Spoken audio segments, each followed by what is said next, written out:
Ayun mga gawiks, ang masayang umaga sa lahat dyan, no? Ngayong umaga na to mga gawiks, tayo ay naglinis dito sa ating garden, no? At ngayon ay may harvestin tayo, yung mga luyang dilaw, yung turmeric mga gawiks, no? So dahil sa marami na siya at nakaumbok na yung lupa, ayan mga gawiks. So nilinis nga natin to kahapon ng hapon, dahil sa ngayon nga umaga ay alukayin natin, bungkalin natin tong mga luyang dilaw dito mga gawiks. Yan ay harvestin natin, no? Dahil sa yun ay medyo matanda na ang mga yan. So matagal na yan dito mga gawiks. At yun pa, nandoon pa yung iba, no? Ayan. So umpisahan ko na ngayon mga gawiks ang pagbungkal dito para makuha natin yung mga luyang dilaw dyan lahat, no? So lahat yan mga gawiks. Yan, marami yan dito nagkalat, no? So yan, makikita natin yun, no? So yan, marami dito dahil sa kahit saan yan kapag mayroong mga natatapon na luyang dilaw, tumutubo yan at dumadami. So ito nga mga gawiks, ito ay sadya talaga nating hindi yan itinanim dito, no. So dati nagtanim tayo pero doon sa mga balde, pero ngayon marami ng mga siguro ay mga nagkalat na dito sa garden natin at bigla na lang dumami. So hinayaan ko na lang at ngayon ay harvestin na natin.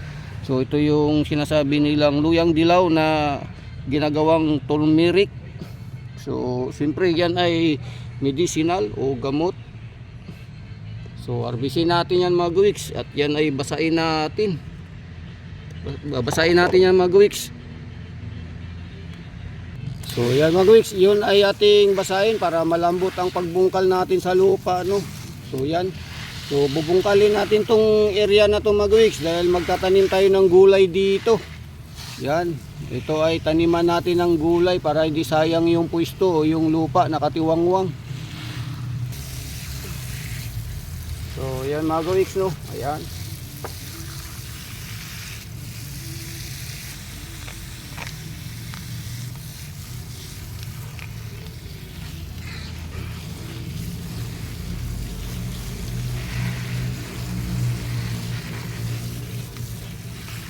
So ito mga gawiks, ayan.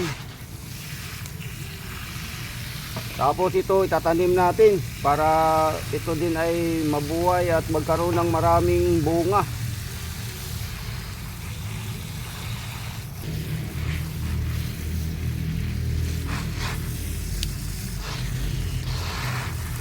So ito yung ating inumin mga gawiks, ilaga natin, pakuluan natin ng tubig yung mga ma-harvest natin.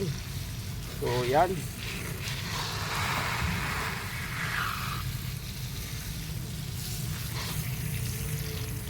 So madali lang to magtanim mga gawiks, hindi masilan itong luya, no. Kapag nagtanim pa ng luya, kapag ibinaon mo sa lupa, siguradong mabubuhay yan at dadami pa.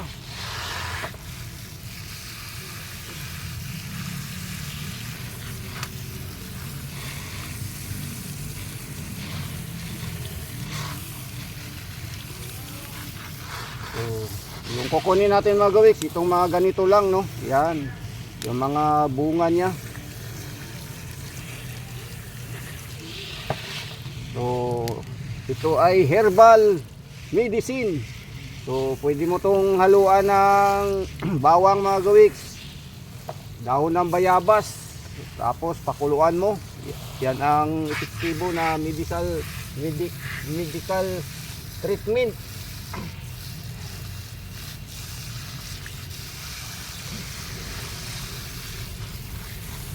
So yan mga gawiks, marami tayong ma-harvest ngayon. Ayan. So yan ay mga bunga niya mga gawiks, no. Ayan.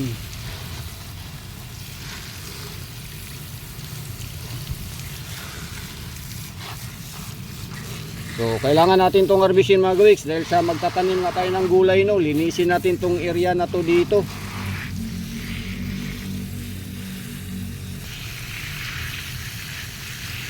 So yan, pagka napalambot mo yung lupa mga gawiks, madali na lang magbunot.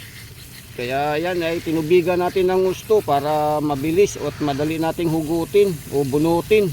Yan yung puno. So ang dami, marami siyang mga bunga mga gawiks, oh. Pero ito ay dahil sa maliit na puno, bagong usbong, kaya medyo bata pa to mga gawiks, hindi pa siya katandaan, no. So yan.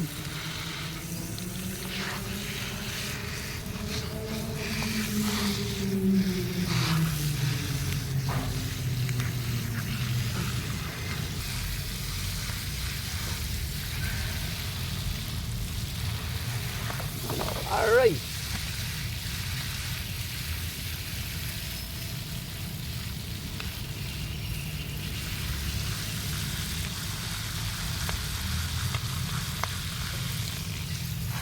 So yan mga kawiks, maraming naiwan doon sa ilalim.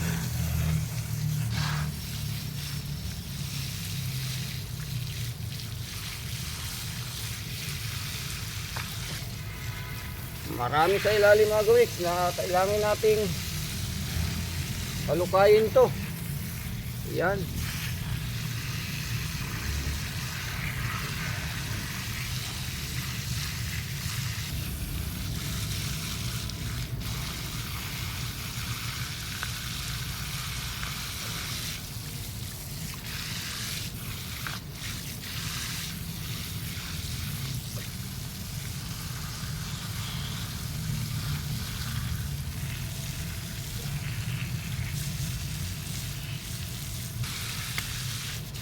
So medyo marami itong mga kawiks sa ilalim. Yung nasa dulo mga kawiks, yan, marami. Hindi ko kayang hugutin at hukayin ko sa ilalim mga kawiks.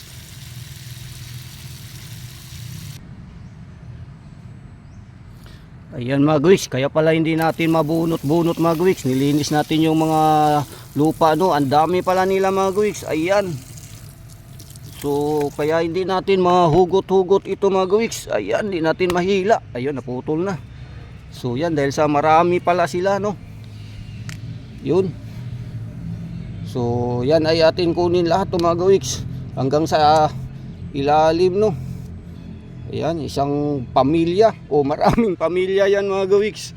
So ayan, ang dami. So yan ay ating harbisin lahat.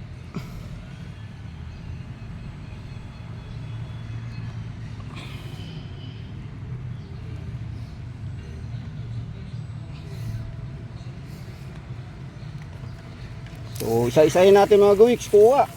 Dahil hindi makuha bigla. Yung nasa ibabaw, ayan. So ito yung pinakapuno niya mga kawiks. Ayan, pinakapuno. Saka ito yung ating hinila. So marami sa hanggang sa ilalim. Ayan.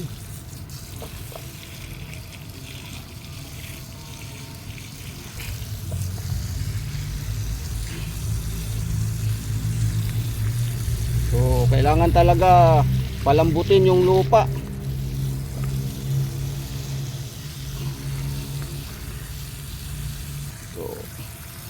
So ayan. Yan yung luyang dilaw na kumpul-kumpul.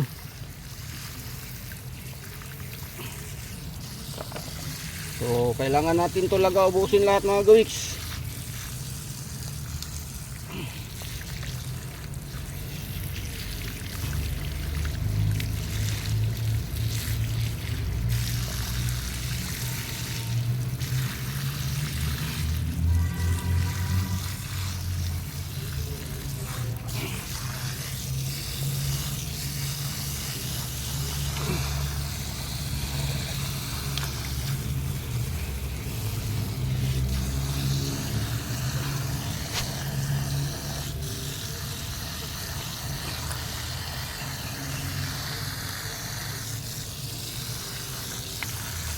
So, ugain natin.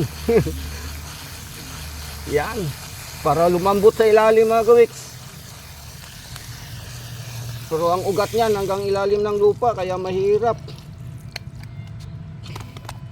So, tirahin natin sa ilalim. Para mahila natin.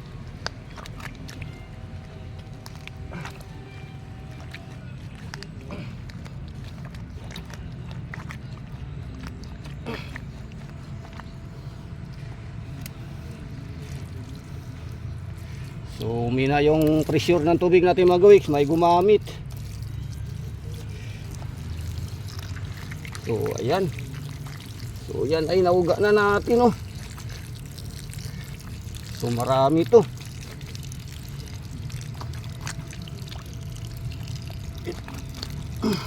So ayan mga kawiks. Ayan. Ang dami, ang dami. So So nakuha na natin yung isang puno mga gawiks na maraming kapamilya. So ayan.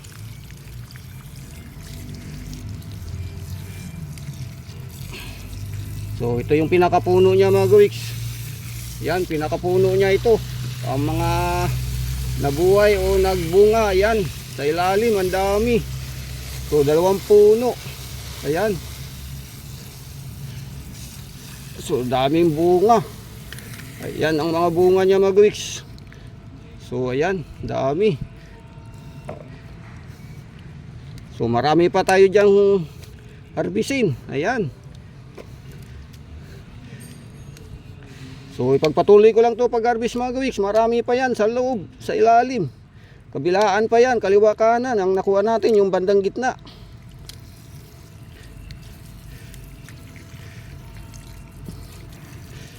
So pagpatuloy ko lang, lahat yan ay harvestin natin, no. So yan mga gawiks, yung lahat nating mga na-harvest, no, dito sa isang pwesto lang. Yan. So marami tayo pa dito mga ma-harvest mga gawiks. Ayan. Harvestin na natin to lahat mga gawiks. Itong area na to, yan ay linisin natin at tataniman natin ng gulay, no. Yan, taniman natin ng pichay o Chinese kangkong ito. Yan, dahil magandang lupa ito mga gawiks ng mga nandito, no. Yan, linisin natin, bungkalin natin yan. At ngayon ay kailangan natin mga gawiks iligpit yung mga natitirang mga maliliit, no. Linisin natin tong lupa na to dahil ito ay mabubuhay mga gawiks. Yan, mabubuhay itong mga maliliit na to, no. So yan. So yung ating sili mga gawiks, ayan, sili natin sa self-watering, no. Ayan, may bunga na mga gawiks. Ayan. Yan yung ating nasubukan sa self-watering yan mga gawiks. Ayan.